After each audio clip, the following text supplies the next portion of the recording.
My name's Evan. I'm 32, and up until last Christmas, I thought my family was flawed but functional. You know, the kind of dysfunction you roll your eyes at but tolerate because, well, they're family. That illusion shattered in the weeks following my breakup with Kara. We'd been together for nearly 6 years. My mom used to call her the daughter she never had. My cousins invited her to girls' nights and spa weekends. She fit in like some custom puzzle piece my family didn't know they were missing. So when things fell apart between us, I didn't expect them to throw her out, but I didn't expect them to throw me out either. The breakup wasn't messy, at least not from the outside. No cheating, no screaming matches. Just slow emotional erosion. Kara wanted kids yesterday, and I wasn't sure I wanted them at all. We tried counseling, we talked, we argued, we cried. Eventually, she packed a suitcase, left me the apartment key, and walked out. I didn't chase her. That, apparently, was my big crime. I didn't tell anyone right away. I needed space. But Kara did. She went straight to my mom's house, sobbing, saying she didn't know what went wrong, that I just gave up on her. My mother called me 3 days later, not to ask how I was, not even to confirm the breakup. She just said, "I hope you know you've hurt her deeply, Evan. She deserves better." Click. That was it. The next week, I got a group text from my aunt, confirming details for the annual family Christmas dinner. Location, Grandma's house, same as always. Time, 5 p.m. sharp. I hadn't decided if I'd go. Everything felt raw and weird. Then I noticed something odd. Kara was tagged in the group. Kara, my ex, who hadn't been family for barely a month. So I replied, asking if that was a mistake. My uncle answered before anyone else. "She's still family to us, Evan. Don't make this awkward. Don't make this awkward." The phrase ricocheted in my head for hours. As if I was the one disturbing the peace. As if I was the storm they had to tiptoe around. Not the guy who lost his partner and got quietly erased from his own family traditions. I told myself not to read too much into it. Maybe it was just a misunderstanding. Then my mom called. She never calls unless it's serious. "Hi, honey. Listen, I know this year's a bit different," she began, in that overly sweet tone she uses before saying something awful. "But we've all decided it would be best if you come to Christmas only if you promise not to make a scene. We just want things to be peaceful. For the kids. Peaceful. For the kids." And there it was. Not only was Kara still invited, she had apparently been given my seat. Literally. Grandma always made place cards. I found out from my cousin Jess that mine was missing this year. Kara was sitting between Mom and Aunt Lisa. "It's just easier." Jess had texted, like that made it okay. Like I was a problem to manage, not a son, not a human being. I sat in my apartment that night, the silence pressing in, and laughed. Not bitterly, not angrily, just this quiet, exhausted laugh. It hit me how ridiculous it all was. I'd bent over backwards for this family. Paid off my parents' mortgage when Dad got sick. Helped my uncle's failing business stay afloat during the pandemic. I even co-signed a car loan for my brother last year. And now? Now I was being asked not to make things awkward. So I replied to my mom the next morning. Just one sentence. "I'd rather freeze alone than pretend this is family." Then I turned off my phone. For the next few days, I didn't hear a word from anyone. No one called. No one checked on me. But I had a few things I needed to take care of, specifically, a few levers I could pull. See, what no one in my family ever really understood was how much they relied on me behind the scenes. They liked to brag about sticking together and doing things as a team, but when push came to shove, it was usually me footing the bill or cleaning up the mess. And I had receipts. Literal ones. I didn't do anything right away. I gave them time. I wanted to see if anyone would reach out, apologize, maybe even show a shred of empathy. They didn't. But I did notice that on Christmas Eve, Kara posted a photo on Instagram of her and my mom in matching aprons, laughing in the kitchen. The caption read, "Back where I belong, heart emoji, #family." My stomach twisted, but only for a moment. That night, I opened my laptop. I logged into the car loan portal first, the one I co-signed for my brother Josh. I didn't cancel anything. I just removed myself as the guarantor. That instantly triggered a credit review on his account. He'd missed a few payments. I knew that. I'd been covering them quietly to protect his score. Then I opened the mortgage lender's site. The payments were current, but only because I had a recurring wire set up from my business account. I canceled it.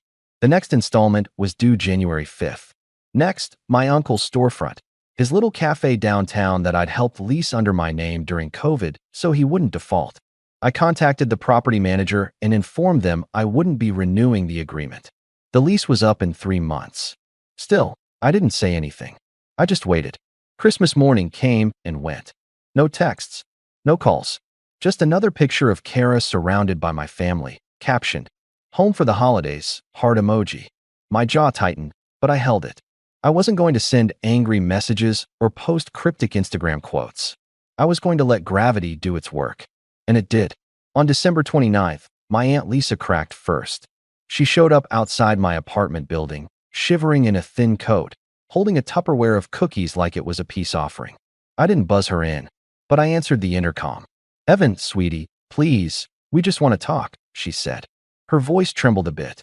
"Your uncle told me about the lease situation. He's panicking. Just tell us what you want." I didn't answer her. Not then. I watched her through the window from my second-floor apartment, clutching the Tupperware, looking up at my building like it might swallow her whole.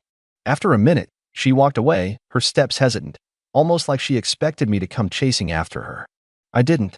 Instead, I sat down at my desk, opened my notebook, the one where I'd written down every favor, every temporary loan, every quiet bailout I'd provided over the last 5 years, and started drawing lines. Not out of pettiness. Out of clarity. For the first time in a long time, I wasn't reacting emotionally. I was simply choosing not to keep enabling people who only saw my value when I was useful to them. December 30th, I got a call from a number I didn't recognize. I let it ring out. Then again, 5 minutes later. Then a text. "Evan, it's Josh. We need to talk. Please. I'm at Mom's. Can we meet?" That one stung. I won't lie. My younger brother and I had always had a strange relationship. He was the golden boy growing up, captain of the football team, charm turned up to 11. When he got fired from his job last year and had nowhere to turn, I didn't hesitate. I helped him get back on his feet, covered his loan payments, even drove 2 hours to help him move into a new place. And now he was calling me like I was the problem. I didn't reply. He called again that evening. This time, he left a voicemail. "Evan, look, I didn't know what Mom and Kara were doing." "Okay. I thought you were fine with it. You didn't say anything. Please just call me back, man. They're freaking out. They're freaking out." Not he was sorry. Not he felt guilty. They were freaking out. December 31st, 11:40 p.m. While most people were drinking champagne and waiting for the ball to drop, I sat alone on my balcony with a drink and a blanket, watching fireworks light up the city skyline. My phone buzzed again. This time, it was Grandma, the woman whose house used to feel like neutral ground. She never took sides, never played favorites. Until this year. Her message was short. "I never meant to hurt you. Can we talk? Tomorrow." I stared at it for a long time. Then I closed my phone and leaned back, listening to the city cheer the new year.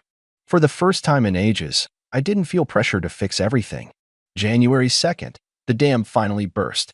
It was my mom who showed up this time. No warning. Just a knock on my door at 7:30 a.m. I didn't answer right away. I stood on the other side, unsure if I even wanted to see her. But part of me, maybe the part that still remembered her hugging me when I got into college, or making my favorite soup when I was sick, needed to hear what she had to say. I opened the door. She looked tired. Older, somehow. Like the holidays had drained her. Her makeup was smudged, and her voice wavered. "Hi." I didn't move. "Mom." She hesitated, clutching her purse like it held all the right words. "We didn't mean to hurt you." I didn't say anything. She stepped forward slightly. "You have to understand. Kara was family. We just didn't want to lose her too. So you decided to lose me instead?" She flinched like I'd slapped her. "That's not fair." "It's accurate," I cut in. Calm, flat. "You told me not to make things awkward. You gave her my seat. You let her take over my holiday. And you didn't even call to see if I was okay." Silence. Then, softly, "I thought you needed space." "I needed support," I replied. But I didn't realize support came with terms and conditions. She looked like she might cry, but I didn't feel the usual rush of guilt that used to follow. I'd spent years shrinking myself to make everyone else comfortable. Not anymore. Finally, she said, "Please, just tell us what you want." I looked at her. Really looked. And realized she wasn't asking how to fix things. She was asking how to get her comfort back. I could have asked for a lot. An apology. A family meeting. Public accountability. but that would have been for them. I wasn't interested in teaching them a lesson. I was interested in rebuilding myself. So I said, I don't want anything. Not anymore. She opened her mouth, then closed it. No script. No quick fix. Just the reality of a door she couldn't walk through anymore. I stepped back and shut the door gently. Later that day, I got an email from the leasing office of the cafe. My uncle had begged for a lease extension. I denied it. Then I finally logged into my bank and officially ended all automatic transfers to my parents' mortgage. The last string I had left was the business account, a shared account I'd opened years ago to help keep things in the family when we were planning group investments. I'd forgotten about it, honestly, but I checked it, and that's when I saw something that made my blood run cold. 2 months ago, while I was still with Kara, someone had made a withdrawal, a large one, almost 5 figures, labeled event prep.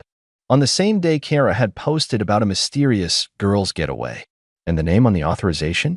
Mom. I stared at it. Then I picked up my phone, took a screenshot, and attached it to a new email. It said, Happy New Year. Let me know how you'd like to pay this back before I involve someone else. I hit send. The reply came faster than I expected. Less than 10 minutes after I hit send, I got a call. I didn't answer. Then another. Then a barrage of texts from my mother, all variations of, It's not what you think. We'll explain everything. Please don't do anything rash. And finally, this will destroy your family, Evan. Is that what you want? That one made me laugh. Not because it was funny, but because of the sheer audacity of it. As if I was the one holding the sledgehammer. As if they hadn't already done the demolition, brick by brick, and now they were panicking because someone finally noticed the house had no foundation. I didn't reply. Instead, I printed out the transaction record, highlighted the withdrawal, and added a note at the bottom. For review, this transaction was unauthorized. Formal action pending. Then I mailed a copy to the shared bank's fraud department and CC'd the branch manager I'd known for years. Nothing aggressive. Just a nudge in the right direction. I wasn't bluffing. That money was in my name. That account was opened under my LLC for tax reasons. Technically, Mom had no legal access to it. Someone must have left the login open. Maybe Kara. Maybe one of my cousins who had temporary access during the holidays last year. But it didn't matter. What mattered was that it wasn't hers to touch. The silence that followed was delicious. No more texts. No more guilt-laced voicemails. Just quiet. Until January 5th. That was the day the mortgage payment bounced. My father's name was still on the loan, but the payment had been coming from my business account for the last 2 years. Quietly. Consistently. Because back when he got sick and the family was too proud to ask for help, I'd offered to cover it behind the scenes so no one would feel ashamed. I never asked for thanks. Now the bank called. Not me. Him. My father hadn't spoken to me since the breakup. Not a single word, not even a thumbs-up emoji in the family chat. But that night, my phone rang. I recognized the number. Landline. The old house. I picked up. Evan. His voice sounded like sandpaper. Dad. A pause. Long, heavy. I just got off the phone with the bank, he said, like I didn't know. Right? I replied. They probably want their money. What are you doing? His voice was cold, controlled. Are you trying to punish us? No, I said simply. I'm just done pretending this is family. He exhaled sharply. So this is about Kara. My jaw clenched. This is about everything. You think we owe you for helping us? Is that it? I think, I said slowly, that you all got very comfortable taking from me without ever once thinking you'd have to give anything back, or even treat me like a person. Another pause. Then, you're making a mistake. No, I said, you did. When you chose Kara over me. When you invited her to Christmas and told me not to be awkward. When you made it clear that the only version of me you liked was the one who kept his mouth shut and his wallet open. I waited for him to say something. Anything. But he didn't. He hung up. 3 hours later, my cousin just called. I ignored it. Then my aunt. Then my brother. Again. They weren't reaching out because they missed me. They weren't calling because they were sorry. They were calling because the system was collapsing. The mortgage was unpaid. The lease was expiring. The business accounts were being flagged. And that was before the real bomb dropped. January 7th, I got a call from the cafe landlord. Apparently, my uncle had tried to negotiate a last-minute lease extension, except the property manager had already started showing the space to new tenants. They found a local bakery chain that was interested, and the manager had let it slip, purely by accident, that the reason the current leaseholder, me, was stepping away was due to unauthorized financial activity under the business. The cafe's biggest supplier heard the rumor. Then the health inspector, who just happened to be married to the new bakery's owner. By January 10th, word was spreading that my uncle's cafe might be involved in fraud or tax evasion. It wasn't true, not entirely, but I didn't do anything to stop it. Why should I? Let them live in the fog for a while. Let them understand what it feels like to be treated like an inconvenience, a liability, a mess to clean up later. And that's when Kara finally reached out. A long, rambling email. No greeting. No subject line. Just a wall of text. I didn't know what they were doing. Your mom said you were fine with it. She said it was still our family. I just wanted to feel like I belonged. I didn't mean for any of this to happen. Please believe me. She didn't apologize for the money, or the Christmas photos, or the caption that read, "Home for the holidays." Just a soft, sad attempt to reel me back into the same manipulation web they'd all been spinning for years. I archived the email without replying. That night, I went to the mailbox and found a letter from my grandmother. Her handwriting, always so elegant, so deliberate, was shaky. Evan, I don't know how we got here. I don't blame you for stepping away, but I hope you know that you were always my favorite. I just didn't know how to show it when things got loud. I'm sorry I stayed quiet. I hope you come back someday. But if you don't, I understand. That letter nearly broke me, because I could feel the weight behind it. The regret, the sorrow, the too late honesty. I cried, quietly, alone in my apartment. But I didn't call her. Not yet. They still didn't know the last piece. The trust. Back when I was still trying to build a future with Kara, I'd started setting up a family trust with my accountant. The plan was to use some of my tech startup windfall to build a generational safety net, college funds for cousins, retirement stipends for my parents, emergency grants for relatives in need. The paperwork had been filed, but the trust had never been finalized.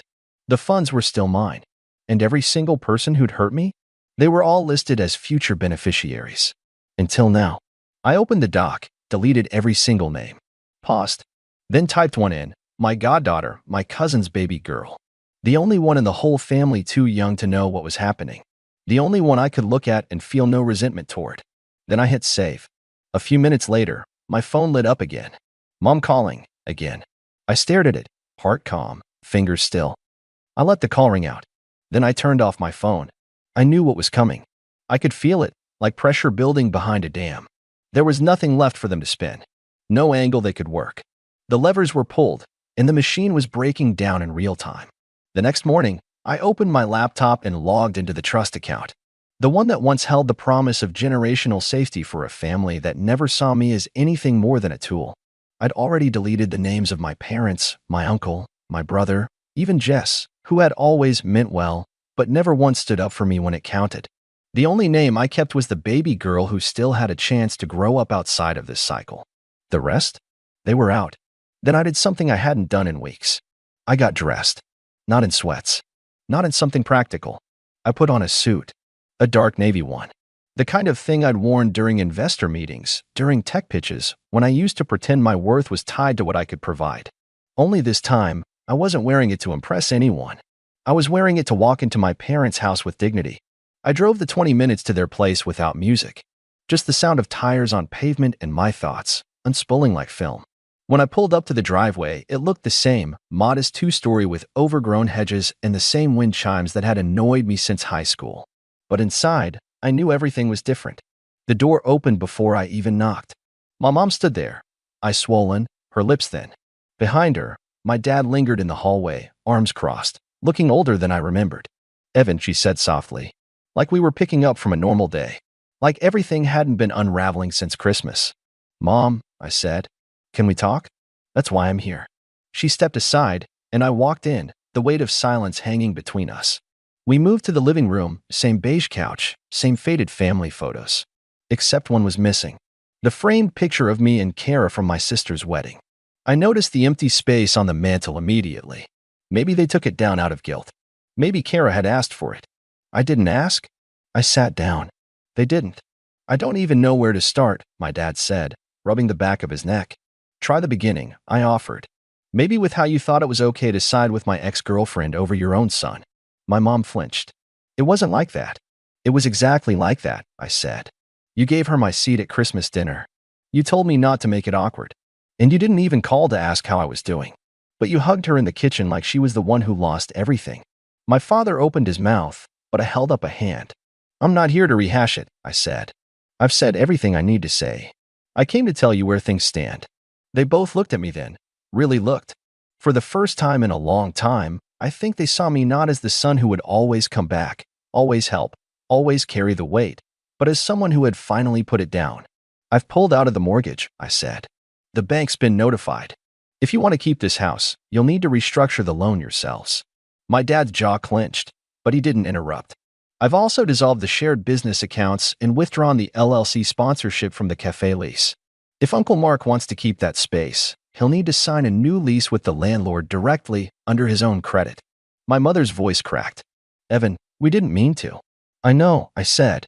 You just didn't think I'd ever stop. They looked at each other, a quiet panic in their expressions. I could tell they hadn't planned for this. They thought the texts, the voicemails, maybe even the visit from Grandma would soften me. That the guilt would wear me down, the way it always had. But they were too late. And the money, I added. The withdrawal from my trust account. The one labeled Event Prep. I've reported it to the bank. If you pay it back by the end of the month, I'll drop the fraud report. My mom's mouth fell open. That was unauthorized, I said. And illegal. She sat down, suddenly looking like she might collapse. My dad remained standing, stiff and silent. Why are you doing this? She asked, tears slipping down her cheek. We're your family. I leaned forward. No, I said. You were my obligation. For years. You leaned on me. You used me. And when I needed you, not for money, not for favors, just for presence, you gave me rules. Conditions. A warning not to be a burden. She sobbed quietly into her hands. My father remained still, stoic. I stood. This is the last time we'll speak for a while, I said. Not because I hate you, but because I'm learning to love myself more than I fear being alone. They didn't stop me as I walked out. And for once, I didn't look back. Weeks passed. Then months. The fraud claim was settled quietly. The money was returned in full, likely borrowed from one of my dad's old friends. The cafe closed at the end of February, replaced by the bakery with the pastel storefront and morning jazz music. I walked by once. The windows were bright. The air smelled like fresh bread and cinnamon. It felt like closure. Just tried to reach out a few times. A text here. A photo of her niece there. I replied once, simply, hope she's doing well. She's the only one I'm leaving anything to. She never replied again. My uncle tried to smear me for a bit, called me ungrateful, said I turned my back on family. But no one listened. His cafe had failed long before I left. My money had just prolonged the inevitable. And Kara? She moved to a new city, got engaged to someone else. I found out through a mutual friend who thought I'd care. I didn't. I still had the letter from my grandmother, though. I framed it, hung it on the wall in my office. Not because it made everything okay, but because it reminded me of the one voice in the family who had tried, even if too late. Eventually, I found peace. Not the loud, triumphant kind. The quiet kind. The kind where you make breakfast in your own apartment and don't flinch when your phone buzzes. The kind where you build something not because you're expected to, but because you want to. And on my birthday, my first one spent alone in over a decade, I got one card. No name. No return address. Just a single sentence. You were always the strongest one. Thank you for finally choosing you. I smiled. And for the first time in years, it wasn't bitter. It was free.